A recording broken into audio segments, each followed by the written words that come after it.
오늘 하나님의 말씀은 신약 로마서 8장 5절에서 8절까지 말씀입니다. 로마서 8장 5절에서 8절까지 하나님의 말씀을 제가 봉독해 드립니다. 육신을 따르는 자는 육신의 일을, 영을 따르는 자는 영의 일을 생각하나니 육신의 생각은 사망이요 영의 생각은 생명과 평안이니라. 육신의 생각은 하나님과 원수가 되나니 이는 하나님의 법에 굴복하지 아니할 뿐 아니라 할 수도 없음이라. 육신에 있는 자들은 하나님을 기쁘시게 할 수 없느니라. 아멘. 지난 2월 8일에 미국 켄터키주에 있는 에즈베리 대학교에서 큰 성령의 부흥의 역사가 시작이 됐는데 그게 지금까지도 계속되고 있습니다. 2월 8일이고 오늘이 25일, 26일이니까요. 3주가 지났거든요. 그러니까 이제 첫 사진만 좀 보여주시면 이런 일이 있었습니다. 저기가 그 예배실인데 처음에 저희가 신학교도 있고 그래서 정기 채플, 수요일 날 정기 학생들 드리는 예배가 있었고 외부 강사 목사님이 말씀을 전하고 목사님은 이제 자리를 떠났습니다. 예배 끝나니까 학생들도 이게 의무 예배거든요. 그래서 예배 끝나니까 끝났다. 그리고 많은 학생들이 밥 먹으러 가고 또 수업 있는 학생 수업 들으러 갔습니다. 그런데 한 20-30명 정도가 자리를 떠나지 않고 남아 있었어요. 왜냐하면 성령이 감동을 주셨던 거예요. 그래서 자리를 떠날 수가 없었고 자기들에게 성령이 마음에 찾아오신 것을 경험을 한 겁니다. 성령의 임재. 그런데요, 성령은 거룩하신 분이시잖아요. 거룩하신 하나님의 영이 내게 오니까 내 속에 있는 더러운 것들이 아주 작은 것까지도 너무 크게 보이는 거예요. 너무 정확하게 보이는 거죠. 그래서 뭐 성령이 오시면 그렇게 되는데 어쩔 수 없이 자연스럽게 내 속에 있는 더러운 것들 때문에 부끄러워서 회개가 됩니다. 씻어내야 되니까요. 회개하고 이제 예수님의 보혈로 죄 사함을 받고 나니까 이제 너무 기쁜 거죠. 자유함이 있는 거예요. 그래서 그 감격 속에 하나님을 찬양하면서 예배를 20-30명이 계속 이어가고 있었던 것입니다. 그 일이 계속되면서 거기 있는 학생들이 또 먼저 밥 먹으러 간 학생들에게, 친구들에게 문자를 보내고 SNS를 해서 이런 일이 지금 있다 그러니까 애들이 밥 먹다가 또 왔어요. 50명, 80명, 100명, 200명, 300명 모이고 저기에서 이제 오면은 성령이 임하시는 거예요. 또 성령이 임하시면 내 속에 죄가 너무 더러우니까 회개하게 되고 회개하니까 자유함과 기쁨과 감격을 누려서 또 기뻐 찬양하고 예배하게 되고 그게 24시간, 일주일, 2주일, 3주일 계속되는 거예요. 그리고 이 소식을 또 그 유튜브로 이렇게 이제 사람들이 알리면서 다른 대학교에서도 오고 다른 미국 전역에서 오고 심지어 2-3주 지났을 때는 해외에서도 막 왔어요. 저기가 그 대학교가 하나 있긴 하지만은 작은 소도시거든요. 한 5,000명 정도 대략 인구가 그 정도밖에 안 된대요. 몇만 명이 막 몰려오니까 도시가 마비될 정도로 그래도 사람들이 계속 오는 거예요. 오면 성령의 임재를 체험하고 회개하고 예수님 안 믿던 사람도 믿게 되고 그 감격 속에 24시간 예배를 드리는 거예요. 어떤 사람들은 빵, 뭐 물 이런 거 공급하고 방송국에서 우리가 가서 이거를 좀 취재해도 되겠느냐 그랬더니 학교 당국에서 그 거부했어요. 또 유명한 찬양 인도하는 그룹이 우리가 가서 좀 계속 예배드리니까 우리가 좀 인도하면 안 되겠느냐. 그런데 콘서트 가려면은 몇십만 원 내고 가야 되는 그런 팀이 와서 하겠다고 그러는데도 그 거부했어요. 왜냐하면 저 예배는 지금 인도자가 없어요. 정해진 형식이 없어요. 전적으로 인도자는 성령님이시거든요. 성령님이 인도하시는 대로 사람들이 회개하고 기뻐하고 찬양하는 그런 예배인 거예요. 또 그 다음 사진 보시면은 그런데 알고 보니까 저 에즈베리 대학교 저 채플실에서 53년 전에 1970년에도 이런 부흥이 있었다는 거예요. 강력한 성령의 기름 부으심이 있었고 그때도 사람들이 저렇게 성령의 뜨거운 은혜를 체험하면서 그때 수천 명의 젊은이들이 주님께 헌신하고 삶을 주님께 드리고 어떤 분들은 목사와 선교사로 일생을 살아오고 있다는 것입니다. 그러니까 지금 그분들의 나이가 70대 아니겠어요? 20대 때 그랬으니까 50년 뒤 70대인데 알고 보니까 이제 저기 에즈베리 대학교에서 지금 박사학위 공부하고 있는 김하진 목사님이라는 분의 인터뷰를 들어보니까 그분이 하는 말이 그거예요. 최근에 몇 년 동안에 그 에즈베리 대학교 내에서 이런저런 기도 모임들이 많이 생겼대요. 특별히 그 50여 년 전에 부흥을 경험했던 신앙의 선배들이 뒤에서 도우면서 우리가 다시 부흥을 위해 기도하자. 그게 몇 년 사이 있었고, 그리고 이 기도가 계속 이어지다가 지난 2월 8일 날 이게 터진 거예요. 성령이 정말 강력하게 역사하신 거죠. 이제 앞으로 어떤 일이 있을지 우리는 몰라요. 그러나 지금 저게 계속 전 세계로 퍼지면서 많은 곳에서, 특별히 미국도 그 대학 내에 채플실들이 많이 있잖아요. 우리 대학에서도 예배 드리자 그래서 거기서도 예배, 또 여기서도 예배, 저기서도 예배. 우리나라도 지금 영향을 받았어요. 그 다음 사진도 있나요? 예. 이렇게 부흥을 위해 지속적으로 기도하는 모임들이 있었고, 그 다음에 마지막 현재 그러니까 저기서 계속 24시간을 저렇게 하나님 앞에 예배 드리는 모습이 있었다는 것입니다. 특징 중에 하나는 젊은이들에게 성령이 부어진 거예요. 대학생들, 지금 20대들. 그 20대들은 이런 성령에 대해서 들어는 봤지만 경험은 못했어요.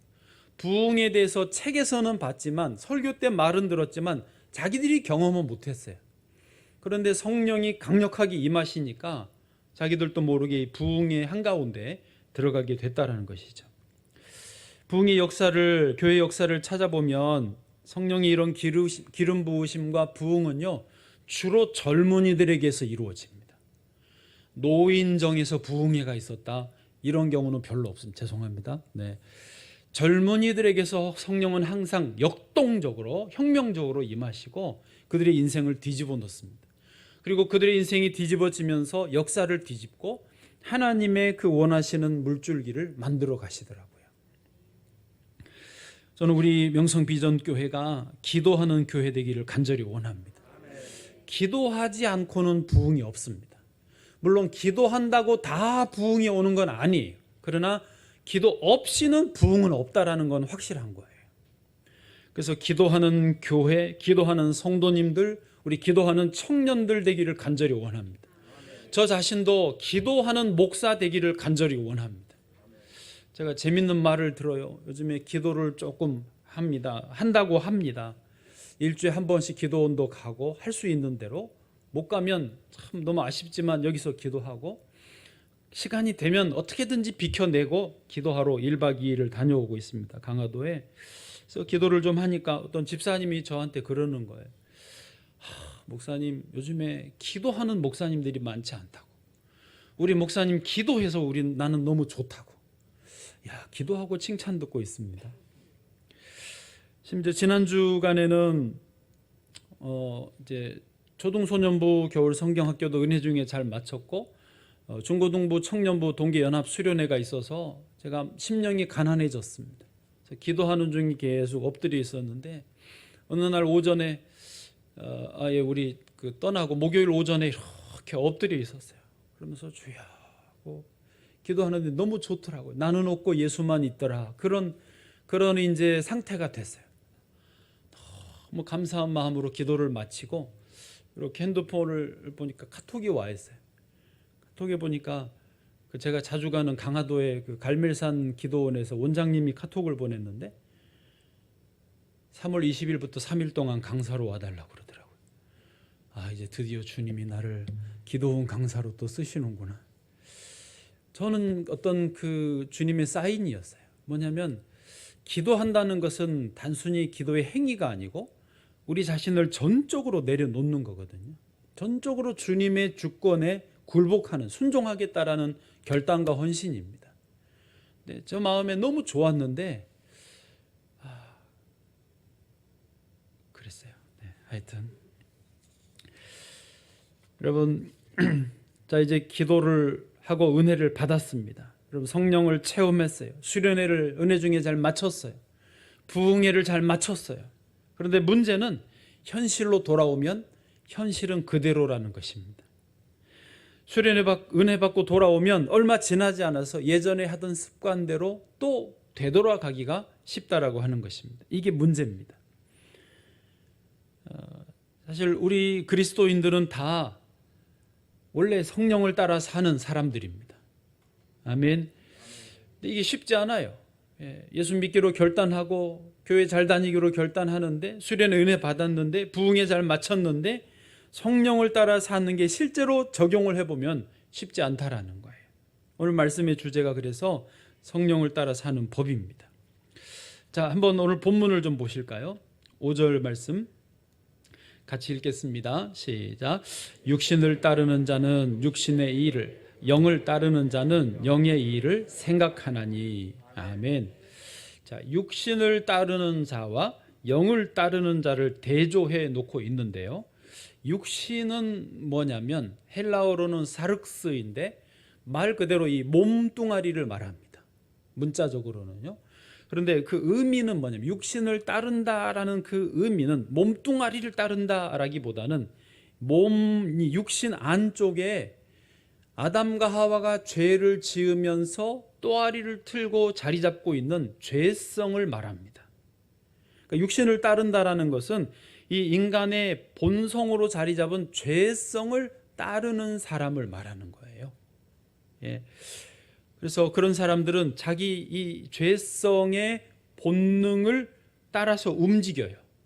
그래서 자기 육신의 만족을 위해서 인생의 모든 목표를 세우고 그 목표를 추구하면서 살아가는 사람이 육신을 따르는 사람이라는 거죠.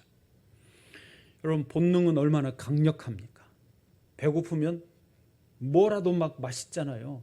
본능이에요. 목마르면 뭐라도 마시고 싶어지잖아요. 그게 본능이거든요. 본능은 정말 강력합니다. 그래서 본능을 거스리는 게 어렵습니다.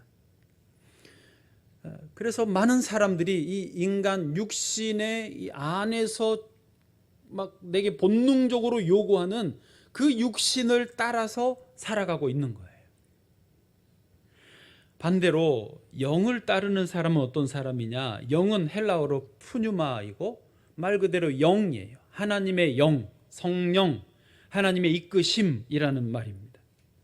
그러니까 영을 따르는 사람은 자기의 어떤 만족이 아니라 하나님의 영광을 위해서, 하나님의 뜻을 이루기 위해서 목표를 세우고 그것을 추구하며 살아가는 사람을 말하는 것입니다.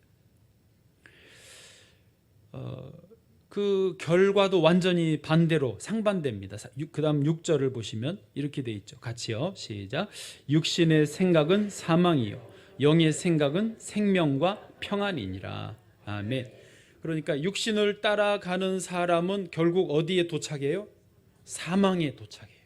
자기 죄성의 만족을 위해서 목표를 세우고 추구하며 열심히 살아갔는데 결국 종착역에 딱 도착해서 받아보니까 사망, 선고가 내려지는 거죠. 반대로 영의 생각을 따라가는 사람은 열심히 하나님을 위해 살아갔더니 뭘 받아듭니까? 생명이고 평안까지 더해줍니다. 하나가 더 있어요. 그런데 이제 우리가 다 성령을 따라가기를 원하는데 문제가 뭐냐면 아까 이 육신의 이 본능이 너무 강력하기 때문에 성령을 따라 지금 저와 여러분이 살고 있잖아요. 할렐루야. 그러시죠? 성령을 따라 살고 계시죠? 여보세요? 네, 성령을 따라 살고 있잖아요. 그렇죠? 그런데 쉽지 않다라는 거죠. 갈등하고 자주 넘어지고 싸워야 되는 거예요. 왜? 이 육신의 죄성에서 나오는 이 내 끌어당기는 본능이 너무 강력하기 때문이라는 거죠. 우리만 그런 게 아니에요. 위대한 사도였던 바울도 똑같은 이거를 겪었습니다. 로마서 7장 23절. 내 지체 속에서 한 다른 법이 내 마음의 법과 싸워 내 지체 속에 있는 죄의 법으로 나를 사로잡는 것을 보는도다. 내 지체, 내 안에 한 다른 법이 있어요. 육신의 법이 나를 땡겨서 내 마음의 법, 영의 법과 싸운다라는 거죠. 그래서 나를 사로잡는다. 24절은 이제 탄식을 합니다. 같이요. 시작. 오호라 나는 곤고한 사람이로다. 이 사망의 몸에서 누가 나를 건져내랴. 아멘. 탄식을 할 정도로 이 성령을 따라가고 싶은데 육신의 본능인 자기를 끌어당기니까 괴로운 거예요. 그런데 바울이 하나님의 감동으로 깨닫습니다. 성령의 법으로 이기서 해방되는 거구나 깨닫습니다. 바로 그 다음에 로마서 8장으로 넘어가면서 1절 2절입니다. 우리 연결해서 읽겠습니다. 시작. 그러므로 이제 그리스도 예수 안에 있는 자에게는 결코 정죄함이 없나니 2절 이는 그리스도 예수 안에 있는 생명의 성령의 법이 죄와 사망의 법에서 너를 해방하였음이라. 아멘. 할렐루야. 성령의 법이 죄와 사망의 법에서 저와 여러분을 해방하신 줄로 믿습니다. 그래서 저와 여러분이 구원을 받았습니다. 은혜 받았습니다. 자, 여기까지가 수련회예요. 그런데 또 다시 현실로 가면 그래서 또 아침부터 잠과 싸워서 깨워서 일어나야 되고 가기 싫은 직장 가야 되고 해야 되는 일 해야 되고 영을 따라 살아가야 되는데 또 현실이잖아요. 되돌이펴요. 우리는 수많은 수련회를 하고 수많은 부흥회를 하고 수많은 기도와 은혜를 받아서 늘 자주 또 현실에 되돌아오는 거예요. 그래서 여기서 다시 시작해야 되는 것이죠. 그래서 이제 오늘 말씀이 여기서 그럼 어떻게 할 것이냐, 이게 주제라는 거죠. 성령을 따라 사는 법, 실제적으로 어떻게 해야 되느냐, 지침을, 이게 완벽하진 않지만 말씀에 의지해서 오늘도 몇 가지, 3가지를 드리려고 합니다. 첫 번째, 힘을 빼라예요. 따라해 보세요. 힘을 빼라. 힘을 빼라. 최대한 힘없게 힘을 빼라. 여러분, 다른 표현으로 하면 욕심을 버리다예요. 사람은 살아보시니까 경험으로 아시겠지만 힘이 들어가면 항상 실수를 합니다. 운동할 때도 테니스를 친다, 탁구를 친다. 우리 탁구 치는 분들 알지만 힘 들어가면 공이 어디로 가요? 네? 힘 들어가면 어디로 가요? 날아가요. 고마워요. 저리 날아가 버려요. 축구 선수들도 보면은 프로축구, 그 영국 프리미어나 이런 이제 그 김민재가 있어가지고 이태리 축구도 보는데 세리에 그 골대 앞에서 이게 다 왔는데 그거를 쓱 차 넣지를 못하는 거예요. 그 골대 앞에서 그 아주 결정적인 순간에 수비들이 방해하고 골키퍼가 앞에 가로막고 있는 거기서 힘을 빼고 슥 빈 곳으로 차 넣는 게 그게 1,000만 원이에요. 죄송해요. 1,000억이에요. 그게 연봉 1,000억하고 백단위하고 다르는 거예요. 거기서 그게 안 되는 거예요. 내게 드디어 찬스가 왔어. 이 골 넣으면 100호 골을 달성하는 거야. 이 골 넣으면 또 한번 세리머니를 할 거야. 그러면서 힘들어가지고 엉뚱하게 공을 차버리는 거예요. 그게 왜 그래요? 다 그 힘 주는 게 어디서 다 나오는 줄 아세요? 사륵스, 죄성이 자리 잡고 있는 육신의 그 욕심에서 나오는 힘이, 그게 실수를 만드는 거예요. 메시나 정말 대단한 선수들은요, 그 결정적인 장면에서 힘을 쫙 빼고 편안하게 쓱, 그 생각으로는 되는데요, 현장에서는 안 돼요. 형구 선생님 돼요, 안 돼요? 네. 현재는 10억. 네. 그 되면 100억, 1,000억이 되는 거예요. 힘 빼는 게 지금 그 말씀을 드리는 거예요. 사륵스, 내 육신의 죄성이 나를 이끌어가는 그 힘, 그 죄성의 욕구, 그 힘을 빼라는 말이에요. 저는 골프는 안 치지만 골프 칠 때도 첫 번째 지침이 뭐냐? 힘 빼라. 힘 빼라. 힘 빼라. 힘 빼라. 왜? 이거 잘 쳐보려고 빡 치는데 정말 애쓰죠, 제가. 빡 치는데 공이 안 맞고 엉뚱한 건 맞아요. 네. 아파. 네. 그래서 인간이 뭘 잘 해보려는 마음, 잘 보이려는 마음, 사람들한테 인정받으려는 마음이요, 전부 어디서 나온 거냐? 사륵스, 육신의 죄성에서 나오는 거예요. 좋은 집에 살자, 좋은 차 좀 타자, 좋은 옷 입자, 맛있는 거 먹자, 폼나게 좀 여행 다녀보자, 뭐 그런 걸 가지 말라는 말은 아니지만은 그게 다 힘주고 나오는 거예요. 힘에서 나오는 거예요. 저도 목회자로서 요즘에 조금 이제 힘이 좀 빠지는 것 같아요. 그전에는 생각으로 힘 빼야지 하는데 안 빠져요. 요즘은 힘을 뺀다라는 게 이런 거구나 조금 이해하겠어요. 욕심에는요 다 그 죄가 나와요. 야고보서 1장 15절 말씀 잘 아시죠? 시작. 욕심이 잉태한즉 죄를 낳고 죄가 장성한즉 사망을 낳느니라. 아멘. 겨울 성경학교 또 동계 수련회 이제 3월 특별 새벽 집회 그리스도 안의 새로운 삶 전부 힘 빼는 귀한 시간 되시기를 축복합니다. 제가 한번 소개해드리고 싶은 교수님이 있는데요. 한동대 생명과학부의 이정민 교수님이라고 있어요. 사진 보시면은 이분이 그 경기도 양평의 목사님, 시골에서 평생을 목회하는 목사님의 아들이에요. 그래서 공부도 잘했대요. 그래서 뭐 의과대학 쪽 가면 좋겠다, 돈 많이 벌어서 장로님 되라 그랬는데 또 본인은 무슨 고집이 있어가지고 한동대를 갔어요. 생명과학 전공하고 그리고 석사와 박사는 서울대에서 하고 그리고 미국으로 유학 가서 이제 포스트 닥터, 그러니까 박사 후과정을 미국에서 하는데 하버드에서 또 했더라고요. 그러니까 학벌이 괜찮죠. 그리고 유전자 관련 전공을 해서 유전자 가위 그런 거 들어보셨죠? 그런 거 전공이더라고요. 그래서 연구소 소장도 하시다가 한동대 교수로 다시 돌아왔어요. 근데 이분이 평생에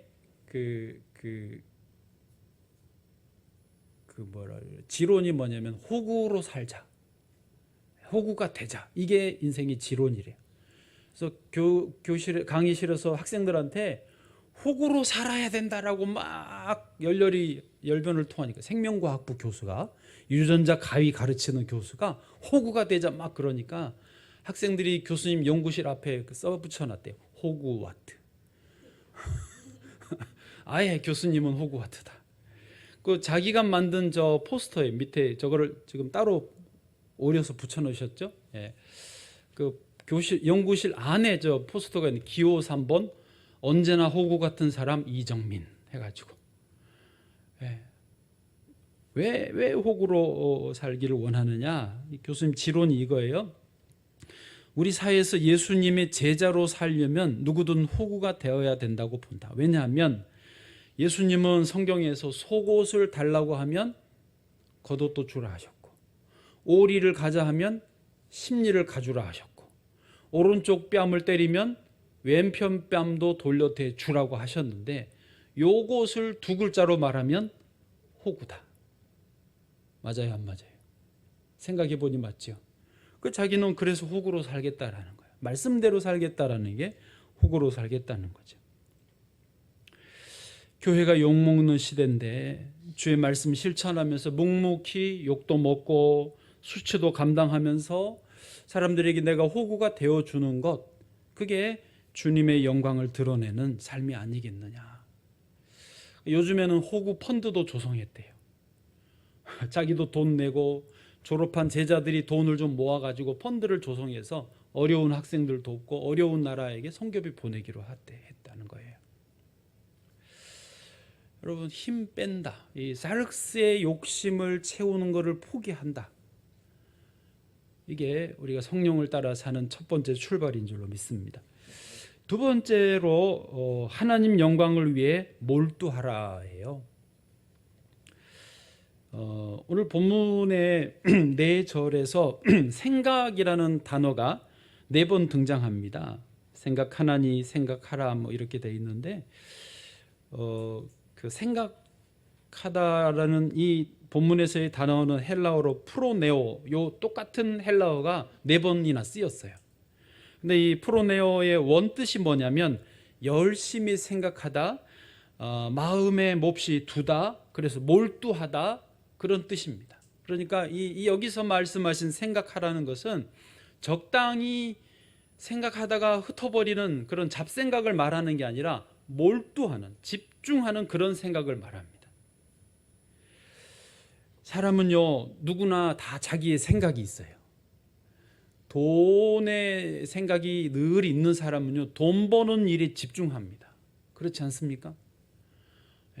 연애의 생각이 가 있는 사람은요, 교회를 와도 연애를 위해서 오고 안 와도 연애를 위해서 안 옵니다. 연애가 평생에 자기 생각 속에 이 풀어내어 집중, 몰두해 있기 때문에 그렇습니다. 건강에 몰두해 있는 사람은요, 좋은 음식, 좋은 운동, 그런 운동 기구, 헬스장 이런 데 온통 관심이 있어요. 그게 몰두하는 거죠. 그리고 그런 삶을 사는 것입니다. 여기서 말하는 거는요, 이제 하나님 영광을 위해 몰두해라, 풀어내어 하라는 것은 이 푸뉴마의 하나님의 주시는 생각을 하고 또 하면서 거기에 몰두하라는 거죠.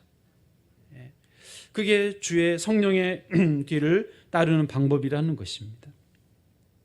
분명한 것은요, 성령을 따르는 삶과 육신을 따르는 삶은 완전히 대립하는 거예요. 둘 사이에 공통점이 없어요. 그러니까 성령을 생각하는 사람, 하나님 영광을 위해 생각하는 사람은 길이 이쪽이고, 반대로 육신의 뜻을 따르고 육신의 길을 가는 사람은 길이 전혀 다른 쪽에 가 있는 거예요. 두 가지 겹치는 부분은 없어요. 하나님도 섬기고 재물도 섬기고 이건 안 된다는 거예요. 완전히 상반되는 길이라는 거예요. 왜요? 거기에 몰두하니까. 전혀 다른 본성이고 전혀 다른 사고방식이고 전혀 다른 삶의 방식이고 전혀 다른 결과를 얻는다는 것입니다. 때문에 육신의 욕심을 이루지 않고 성령이 뒤를 따르는 삶을 살려면 성령의 일로 내 생각을 채워야 돼요. 그리고 그를 쫓아 행해야 되는 것이죠. 이제 이번 특세 때 주제 말씀이기도 한데 갈라디아서 5장 16절에 보시면 이렇게 되어 있습니다. 같이 읽어보시죠. 시작. 내가 이르노니 너희는 성령을 따라 행하라. 그리하면 육체의 욕심을 이루지 아니하리라. 아멘. 성령을 따라 행하면 사륵스, 육체의 욕심을 이루지 않는다. 거꾸로 육체의 욕심을 따라가면 성령의 욕심을 이룰 수 없다라는 것이죠. 이거 완전히 달라요. 그 다음 절을 제가 읽어드리면 17절. 육체의 소욕은 성령을 거스르고, 그렇죠? 성령은 육체를 거스르나니 이 둘이 서로 대적함으로 너희가 원하는 것을 하지 못하게 하려 함이니라. 18절. 너희가 만일 성령이 인도하시는 바가 되면 율법 아래에 있지 아니하리라. 아멘. 아주 오래된 비유 방식인데 이 컵 안에는 일부 때보다는 물이 조금 덜 들어와서 한 82% 정도 이 컵에 물이 지금 차 있습니다. 제가 보는 눈이 대체로 정확합니다. 웃자고 하는 말이에요. 네. 공기가 한 18% 정도 있어요. 여러분, 이 남아있는 공기를 다 빼낼 수 있는 방법은 뭐라고요? 물을 부어서 채우는 거예요. 100%까지 가득히 채우면 공기가 다 빠져나가는 거죠. 18%가. 그처럼 우리 안에 세상의 욕심과 그런 힘을 빼는 방법은 뭐예요? 내 안에 주의 영으로 충만히 채우는 거예요. 단순합니다. 제가 지난 주 중에 책을 읽다가 깨달은 건데요. 저는 목사라서 책을 읽을 수밖에 없습니다. 읽어야 됩니다. 근데 책을 읽는데 사실 이거를 그런 거 있죠. 책을 읽는데 막 마음이 바쁠 때가 있어요. 책을 읽으면서도 이거 빨리 읽어 치워야지. 빨리 읽고 밥 먹으러 가야지. 아니면 내 스스로 빨리 읽었다. 그 자기 만족을 위해서 읽거나 아니면은 이거 다 읽고 친구 목사한테 전화하는 거예요.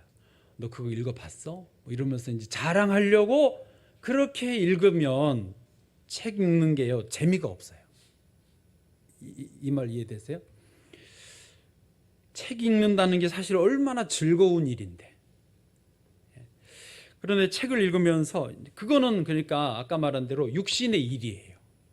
내 사륵스, 내 욕심을 만족시키려고 책을 읽으니까 재미도 없고 배우는 것도 별로 없어요.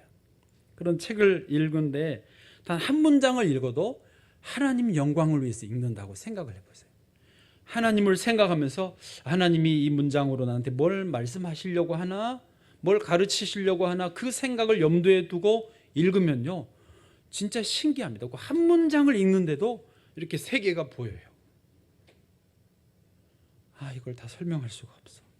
그 한 문장, 한 페이지를 읽는데도 감동이 되고 그 순간이 즐겁고 많은 것을 깨닫는 거예요. 생각의 지평이 확 넓혀지는 게 있다라는 거죠.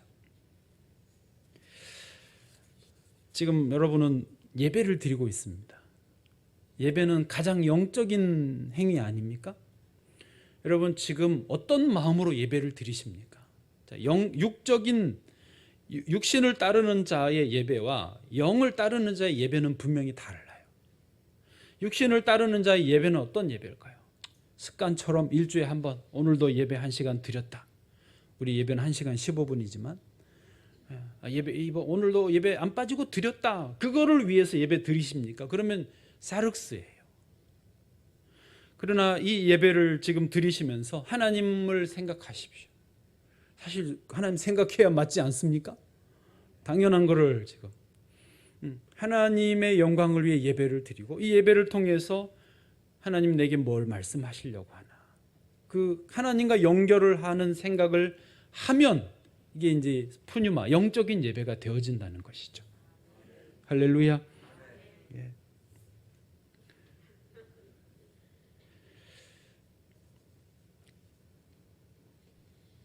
우리의 생각이 항상 하나님의 영광에 가 있어야 돼요. 어린 자녀를 기르는 엄마들이 요즘에 참 힘들어요. 제가 들어보니까 저희 아내가 그러더라고요. 나는 셋을 키웠는데. 그러고 그 다음에 뭐라 그러면 이러면서 시어머니가 되는 거지. 나 때는 말이야 이러면서. 정말로 저희 아내는 저가 거의 못 도와줬어요. 솔직히 제가 도와준다고 했지만 안 도와줬다고 하니 안 도와준 거죠. 뭐. 하여튼 그 혼자 길렀어요. 근데 지금 특히 더 애기 엄마들이 많이 힘드시더라고요. 보니까 힘들어해요. 그런 마음 들어봤습니다. 기도해봤습니다. 아이를 기르면서 내가 너 때문에 경력이 단절됐어. 내가 너 때문에 놀러도 못 가. 내가 너 때문에 이렇게 힘들다. 잠도 못 자고 먹을 것도 못 먹고 그렇다고 하잖아. 네? 그러면 이건 이제 사륵스의 육신이에요. 미안하지만 어쩔 수 없이 애 키우는 건 똑같이 힘들지만은요. 그러니까. 네. 그런데 만약에 같은 아이를 기르지만 하나님이 나에게 너를 맡기셨구나. 너처럼 사랑스러운 아이를 하나님이 내게 나를 믿으시니까 맡기셨구나 하면서 힘들지만 똑같이 하나님의 영광을 위해서 아이를 한 번 더 만져주고 품어주고 기저귀 갈아주면서 할 때에 그것은 푸뉴마 영적인 일이 된다는 것이죠.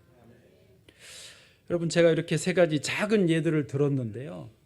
하나님의 영광을 위해 몰두한다라는 것은 대단한 것을 말하는 게 아닙니다. 우리 일상 속에 아주 작은 소소한 일들 속에 하나님을 계속 모시는 거예요. 찬양하면서 하나님을 모시는 거. 책 한 줄 읽으면서 하나님을 모시는 게 이게 성령을 따라가는 법이라는 거예요. 그리고 작은 것은 점점 커지게 되어 있습니다. 지금은 책 한 줄, 노래 한 소절을 이야기하지만요. 나중에는 우리가 하나님의 그 큰 영광을 드리는 무대 위에 상을 받으면서 영광을 올려드릴 수도 있다라는 것이죠. 여러분 그런 은혜가 있기를 축복합니다. 마지막 세 번째로 신앙의 동역자들과 함께 하라는 것이죠. 첫 번째가 뭐였어요? 힘 빼자. 두 번째 하나님 영광에 몰두하자. 세 번째 신앙의 동역자들과 함께 하자는 것입니다.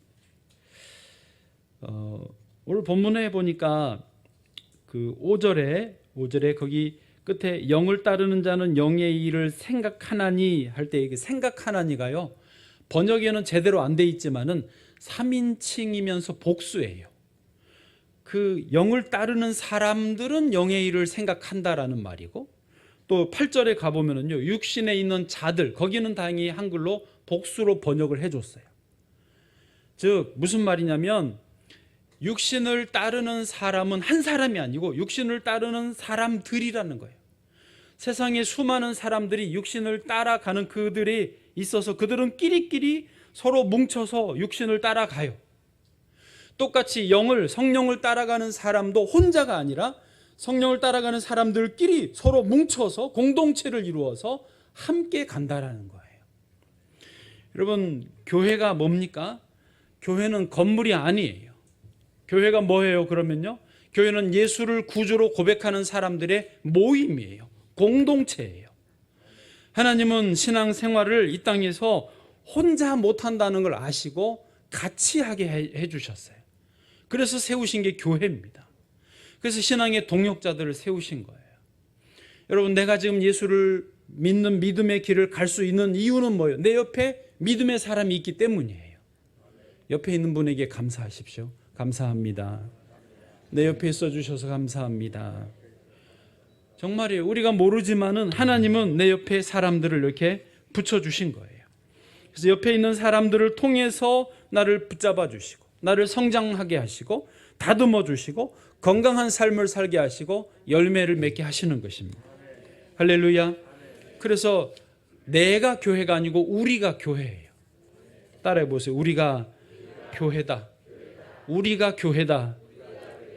아멘. 사실 세상의 모든 일도 혼자 못해요. 그렇지 않습니까? 정치도 혼자 못하고 스포츠도 혼자 못하고 교육도 혼자 못합니다. 이걸 잘 아는 사람들이, 유대인들이 그렇게 했어요. 유대인들이 그 하브루타라고 들어보셨죠? 하브루타. 사진 한번 보실래요? 네. 유대인들은 수천 년 전부터 서로 이렇게 주고받고 하면서 공부를 하게 했어요. 우리는 공부 그러면 문 걸어 잠그고 아니면 독서실에 칸 막아놓고 귀 꽂고 저기 혼자 책하고 씨름하는 거를 공부라고 생각하잖아요. 아니요. 진짜 공부는 서로 사람과 사람 사이에 같이 하는 거예요. 질문하고 토론하고 질문하고 토론하면서 이 공부하는 법이 하브루타라고 알려져 있습니다. 그 수많은 천재들이 나오고 수많은 노벨상 수상자들이 나옵니다. 이걸 배워서 이제 우리나라도 하브루타가 많이 왔어요. 그 다음 사진에 기가 막혀요. 최고의 공부법, 유대인 하브루타의 비밀, 맞죠? 예. 우리도 이제 공부를 서로 저렇게 둘러 앉아서 하게 만들고 있어요. 예. 잘하는 거예요. 신앙은 더더군다나 그렇습니다. 여러분, 신앙생활을 혼자 하려고 하지 마십시오. 나 혼자 예배 고상하게 드리고 가서 고상하게 한 주를 주님과 산다 해보세요. 그게 쉽지 않아요. 예배를 드리고 은혜를 받았으면 이걸 함께 나누고 삶에서 시행착오를 겪었던 좋은 일, 힘든 일을 함께 나누고 지지하고 격려하고 붙잡아 줄 수 있는 신앙의 동역자가 반드시 있어야 돼요. 그래야 잘 가더라고요. 다니엘과 새 친구들처럼. 사도 바울도 디모데에게 이렇게 권면했어요. 디모데후서 2장 22절. 또한 너는 청년의 정욕을 피하고, 이제 수련회 때 은혜 받았으니까 청년의 정욕을 피했어요. 그 다음에 어떻게 했냐? 주를 깨끗한 마음으로 부르는 자들과 함께, 주를 깨끗한 마음으로 부르는 자들과 함께, 작은 신앙의 어떤 소그룹을 형성을 하라는 거죠. 그들과 함께 의와 믿음과 사랑과 화평을 따르라. 아멘. 우리 하나도 신앙의 소그룹이 있어야 되는 거예요. 그게 힘들어서 만들어 주고 싶어요. 네. 여러분, 다 그래요. 저도 목사이지만 저에게 맞는 그룹이 필요하더라고요. 그래서 목회자들이 모임을 하고 계속 자기 삶을, 고민을 나누는 거예요. 안 그러면 혼자 못 가는 거예요. 코로나 3년 지내면서 아이들에게 생긴 문제, 제가 한 2번 말씀드렸어요. 3가지. 첫 번째, 사회성이 결여되고, 두 번째, 공감 능력이 결여되고, 세 번째, 지적 능력이 결여된다는 거예요.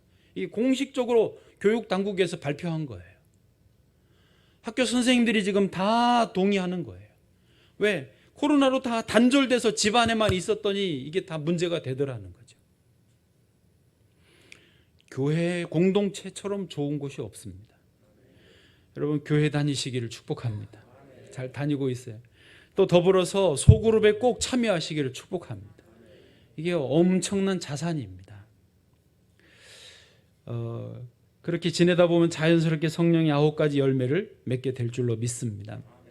저희는 우리 교회에서 이제 3월부터 구역장님들과 함께 소그룹 리더 훈련을, 제자 훈련 이름으로 리더 훈련을 할 거고요. 상반기 그리고 하반기도 계속 가려고 합니다. 그리고 구역을 이름을 앞으로 목장이라고 좀 바꾸고, 구역 이름을 목장으로 바꾸고 구역장 대신에 목자라고 이름을 바꾸려고 해요. 그러면서 약간 개념이나 어떤 방향이나 방법을 좀 새롭게 하면서 소그룹을 건강하게 살려내는 방향으로 가려고 합니다. 안 그러면 안 돼요. 아무리 성경을 봐도 이 부분이 우리가 부족하더라고요. 거기에 귀한 어떤 모임에 참여하시고, 꼭 참여하시고, 또 좋은 소그룹 리더들이 세워져서 청년들도 청년 목장으로, 청년 목장, 교회학교 중고등부는 다 반들이 있으니까요. 청년 목장으로 3040도 다 목장으로 해서 소그룹 안에서 아름다운 신앙의 활동이 이루어지기를 축복합니다. 시절이 갈수록 참과 거짓이 분명히 드러나고 있습니다. 이제 진짜 그리스도인과 그냥 육신을 따르면서 아닌 유사품 사이비 그리스도인들이 드러나고 있습니다. 다 나타나고 있어요. 이제 우리는 성령님을 온전히 따라가야 됩니다. 사륵스 육신을 따라가면서 척할 수 없어요. 시절이 이제 그렇지 않습니다. 온전히 성령님을 따라가는 저와 여러분과 우리 교회 되기를 축복합니다.